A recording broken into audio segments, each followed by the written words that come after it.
ರಾಜ್ಯದಲ್ಲಿ ಸಾವಿರಾರು ಸರ್ಕಾರಿ ಶಾಲೆಗಳು ಮುಚ್ಚಿ ಹೋಗಿವೆ. ಇನ್ನು ಕೆಲವು ಮುಚ್ಚುವ ಹಂತದಲ್ಲಿದೆ.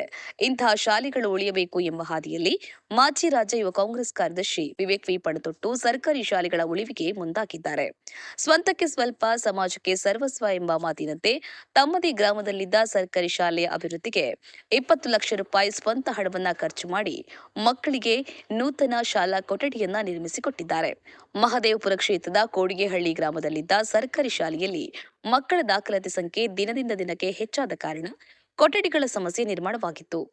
ಇಲಾಖೆಯ ಗಮನಕ್ಕೆ ತಂದರೂ ಅದು ಉಪಯೋಗವಾಗಿರಲಿಲ್ಲ. ಇದನ್ನು ಅರಿತ ಸ್ಥಳೀಯ ಮುಖಂಡ ವಿವೇಕ್ ಅವರು ಶಾಲಾ ಕೊಠಡಿ ನಿರ್ಮಾಣಕ್ಕೆ ಮುಂದಾದರು. ಸರ್ಕಾರಿ ಶಾಲೆ ಉಳಿಬೇಕು ಅಂತ ಭಾಷಣ ಮಾಡೋರ ಮಧ್ಯೆ ಯಾವ ಪ್ರತಿಫಲಾಪೇಕ್ಷೆಯೂ ಇಲ್ಲದೆ ಶಾಲಾ ಉಳಿವಿಗೆ ಶ್ರಮಿಸಿದ ಇವರು ನಿಜವಾಗಿಯೂ ಮಾದರಿ ವ್ಯಕ್ತಿ. ಹೆಸರಿಗೆ ತಕ್ಕಂತೆ ವಿವೇಕ ಬೆಳೆಸಿಕೊಂಡು ಬಡ ಮಕ್ಕಳ ಶಿಕ್ಷಣ, ಶಾಲಾ ಅಭಿವೃದ್ಧಿಗೆ ಲಕ್ಷಾಂತರ ರೂಪಾಯಿಗಳನ್ನ ಖರ್ಚು ಮಾಡಿರುವ ಇವರಂತಹ ಮನೋಭಾವ ಪ್ರತಿಯೊಬ್ಬರಿಗೂ ಬರಬೇಕಾಗಿದೆ. ಪರಿಸರ ಮಂಜುನಾಥ್, ಬೆಂಗಳೂರು. ಜೈ ಭೀಮ್ ನ್ಯೂಸ್ 24x7 ಇದು ಬಹುಜನರ ನ್ಯಾಯಕ್ಕಾಗಿ.